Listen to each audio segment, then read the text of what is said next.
প্রিয় দর্শক, আলোচনার শুরুতে আমি আপনাদেরকে একটা পত্রিকা মানে দৈনিক প্রথম আলো, আমি দৈনিক প্রথম আলো থেকে আজকের 3টে শিরোনাম আপনাদেরকে আমি পড়ে শোনাব।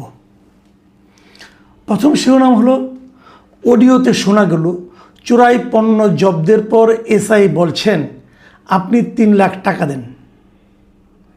এই খবরটা নেত্রকোনার কলমাকান্দা উপজেলার, ওখানে কিছু চোরাই করে ভারতীয় কিছু প্রসাধনী নিয়ে আসছিল 2টা যুবক।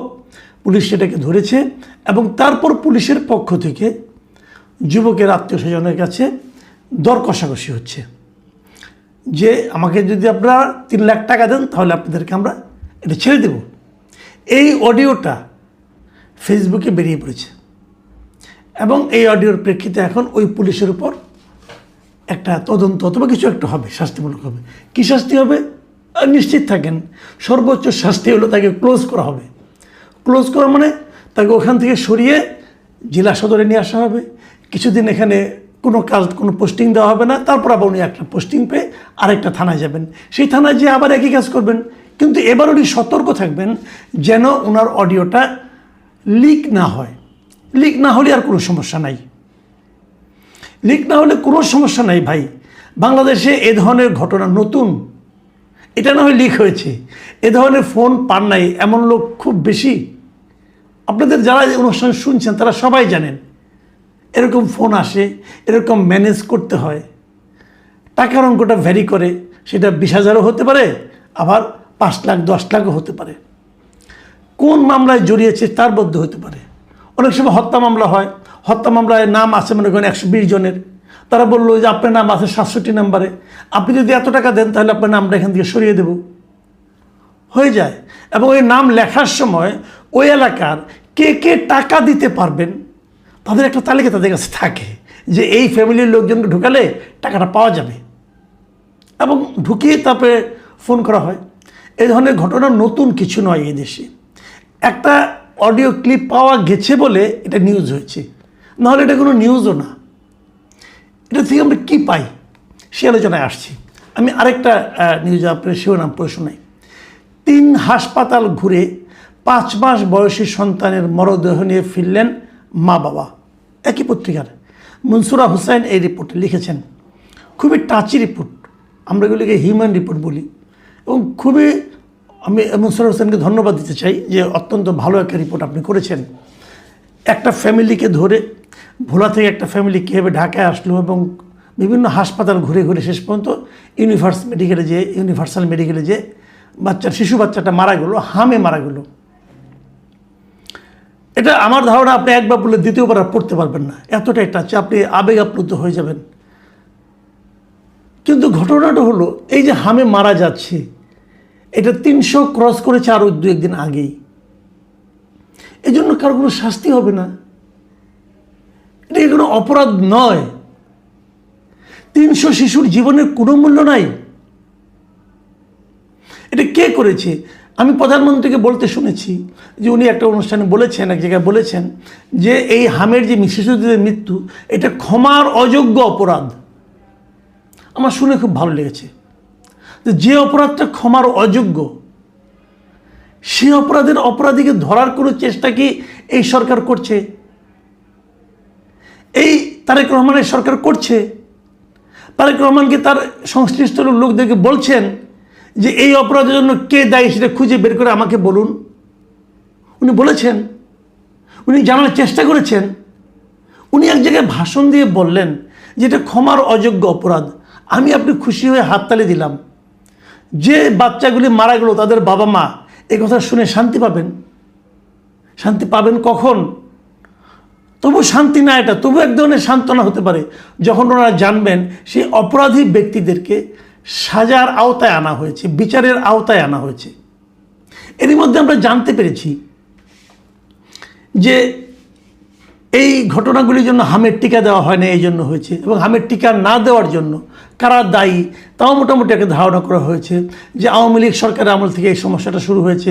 সবচেয়ে প্রকট আকার ধারণ করেছে অন্তর্বর্তীকালীন সরকারের আমলে। অন্তর্বর্তীকালীন সরকার টিকাগুলি কেনে নাই। কেন কেনে নেয় তারও একটা যুক্তি দেখলাম যে অধ্যাপক সাইদুর রহমান সাহেব উনি দিয়েছেন আমার কাছে এর চেয়ে হাস্যকর যুক্তি আপনারা জীবনে আমি শুনেছি কিনা আমার সন্দেহ।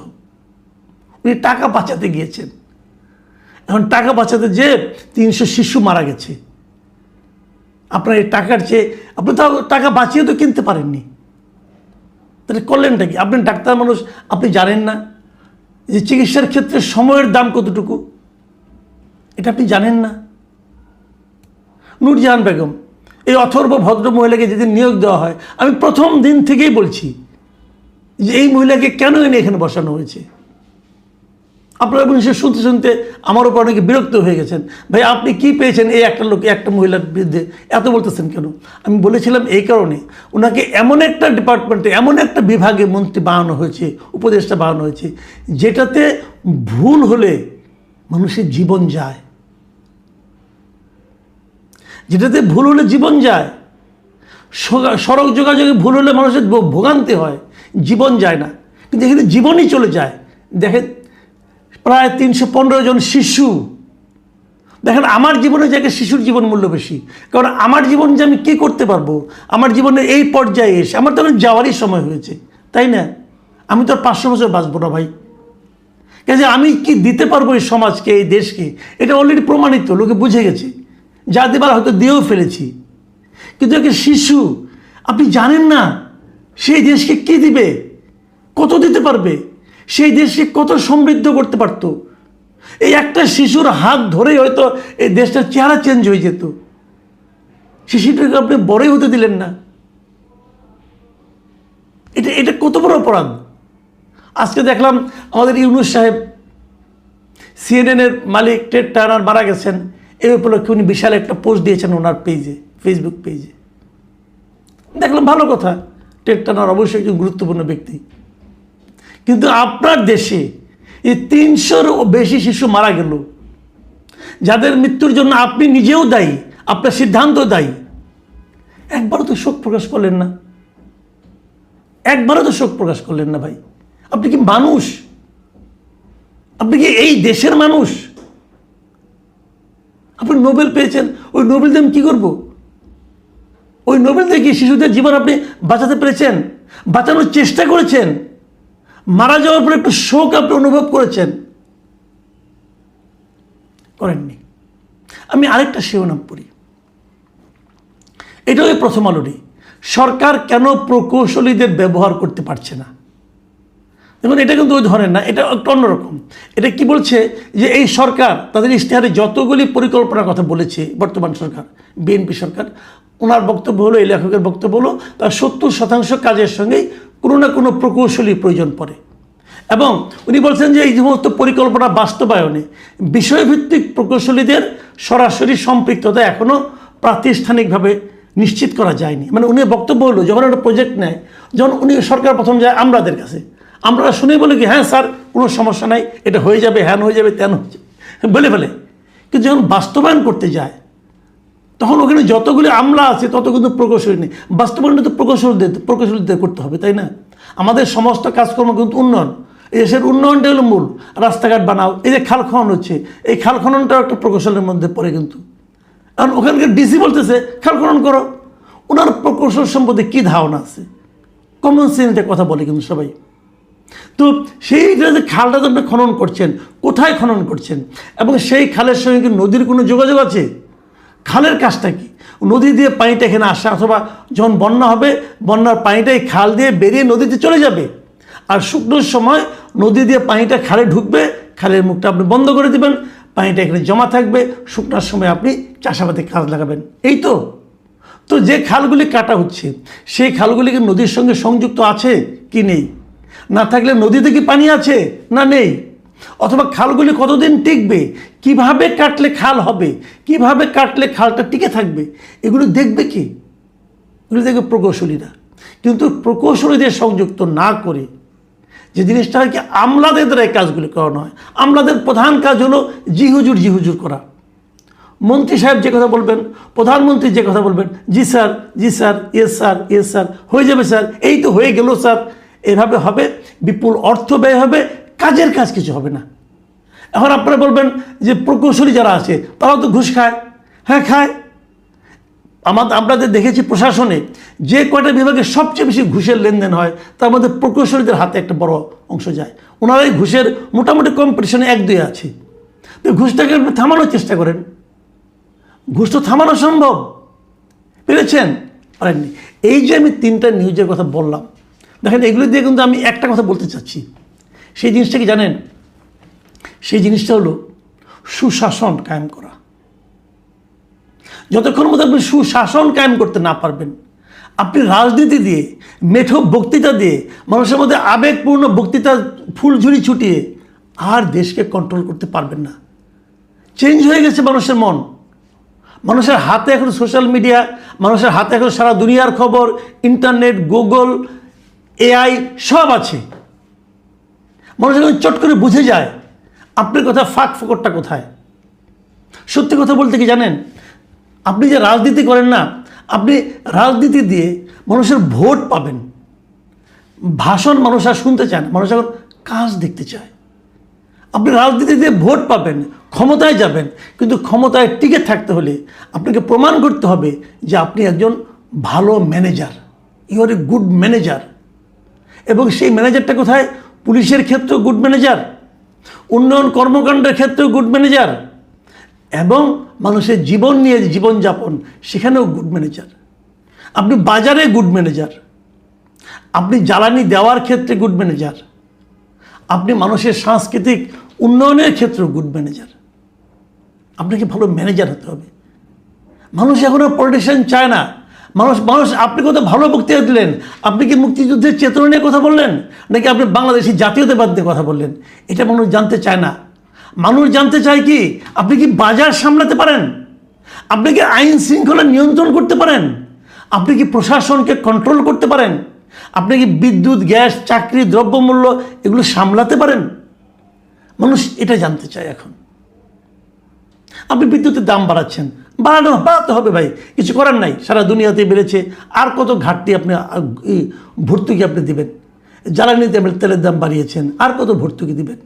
এগুলো দরকার, আপনি বাড়াবেন, কিন্তু সেই সঙ্গে কিনবে কে? এটা ভোক্তাটাকে, ভোক্তা সাধারণ মানুষ। তো সাধারণ মানুষের ইনকাম কি বেড়েছে? সেটা বাড়ানোর ক্ষেত্রে কি আপনি কোনো ভূমিকা নিতে পেরেছেন? আপনি সরকারি কর্মকর্তাদের বেতন বাড়াচ্ছেন। কত সরকারি কর্মকর্তা আছে বাংলাদেশে? 19 লাখ। 19 লাখের মধ্যে 4 লাখ নাকি এখনও খালি আছে, তবে ধর 15 লাখ। আপনি 15 লাখ মানুষের কথা ভাবছেন, আর মানুষ, আর এই 20 কোটি মানুষ, তাদের কথা কে ভাববে? আপনি তো 15 লাখ মানুষের ভোটে হন নাই, প্রধানমন্ত্রী হন নাই, সরকার হন নাই, আপনি 20 কোটি মানুষের ভোটে সরকার হয়েছেন, তাদের কথা ভাবছেন আপনি? এই যে বেসরকারি প্রতিষ্ঠানগুলো আছে, যেখানে বেসরকারিভাবে চাকরি বাকরি করে অনেক প্রতিষ্ঠান আছে, এরা কি নিয়মকানুন মেনে চলে? এরা কি এদের কর্মচারীদের ঠিকঠাক মতো বেতন দেয়? এরা কি বেতনের সঙ্গে বোনাসটা পায়? এরা কি পেনশন পায়? এরা কি ছুটি পায়? এগুলো কখনো খবর নিয়েছেন? নেননি। যখন আপনি খবর নিতে পারবেন যে প্রত্যেকটা বেসরকারি প্রতিষ্ঠান তারা ঠিকমতো বেতন পায় কিনা, ঠিকমতো ছুটি পায় কিনা, ঠিকমতো বোনাসটা পায় কিনা, এবং সেই বেতনটা ন্যূনতম বেতনের চেয়ে বেশি কিনা কম। আমরা গার্মেন্ট ফ্যাক্টরিতে বলি ওখানে একটা ন্যূনতম বেতন আছে। আমি বলে দিতে পারবো বাংলাদেশে অনেক এরকম বড় বড় প্রতিষ্ঠান আছে যেখানে 7-8 হাজার টাকা বেতন পায়। মাস্টার ডিগ্রি পাশ করে একজন আসে, তাকে বেতন অফার করা হয় 15,000 টাকা। বিশ্বাস হয়? নাহলে আমার সঙ্গে ব্যক্তিগতভাবে যোগাযোগ করেন, আমি দেখিয়ে দেব। আমি এমন প্রতিষ্ঠান জানি যে প্রতিষ্ঠানে কোনো CL নাই, যে প্রতিষ্ঠানে কোনো EL নাই, যে প্রতিষ্ঠানে কোনো মেডিকেল লিভ নাই। তারা একটা ছুটি দেয়, যেমন সারা বছরে 20 দিন দিয়ে দিল, আর কিচ্ছু নাই। আমি নিজে জানি, আমার সঙ্গে যোগাযোগ করে বলে দিচ্ছি কোন প্রতিষ্ঠানে। সেই প্রতিষ্ঠানে 7-8 হাজার লোক চাকরি করে, কেউ কথা বলে না, কারণ বললো যদি চাকরিটা চলে যায়। এগুলি দেখার দায়িত্ব কার? সরকারের। অথচ সরকার প্রধান হয়তো ওই প্রতিষ্ঠানের মালিকের সঙ্গে বসে আড্ডা দেন, ওই প্রতিষ্ঠানের মালিক তাকে শোনান উনি 7-8 হাজার 10 হাজার লোককে দিচ্ছেন, বেতন দিচ্ছেন। কিন্তু কিভাবে দিচ্ছেন? এটা বেতন নাকি এই লোকগুলি আপনার কাছে কৃতদাসের মতো আছে? কেউ একবার বিচার করে দেখেছেন? এখন আর স্লোগান দিয়ে হবে না ভাই, এখন আপনি বলবেন আমরা মুক্তিযুদ্ধের চেতনা, বলবেন আমরা গণতন্ত্র দিচ্ছি, আমরা মানুষের স্বাধীনতা দিচ্ছি, আমরা মিডিয়ার স্বাধীনতা দিচ্ছি, এগুলি বলে হবে না রে ভাই। বড় বড় স্লোগানে ইম্পর্টেন্ট না, ইম্পর্টেন্টটা হলো ম্যানেজার, গুড ম্যানেজিং ক্যাপাসিটি। মানুষ এখন এগুলো চায়। মানুষ এখন দৈনন্দিন জীবন দিয়ে সরকারকে বিচার করে। এই জিনিসটা মাথায় রাখতে হবে। আমি আলোচনা শেষ করি, হয়তো আপনারা একটু বিরক্ত হয়ে যাচ্ছেন, কিন্তু আমি এই কথাটাই শেষ করতে চাই যে জনগণ এখন কি চায় সেগুলো সরকারকে বুঝতে হবে। বাজার, ট্রাফিক, দুর্নীতি, নিরাপত্তা, প্রশাসনের আচরণ, আপনি যদি এই জায়গাগুলো ঠিক করতে না পারেন তাহলে মানুষ দ্রুত হতাশ হয়ে যাবে। পেরেছেন মব থামাতে, পেরেছেন পুলিশের দুর্নীতি কমাতে, পেরেছেন ঢাকা শহরের রাস্তাকে ঠিক করতে, পেরেছেন? পারেননি। মানুষ, আপনি নতুন সরকার আসছেন, 2.5 মাস হয়েছে, আর কয়দিন? মানুষ কিন্তু আর কিছুদিন পরে, এখন প্রথম বিরক্ত হবে, পরে তুলনা করতে শুরু করবে। প্রিয় দর্শক,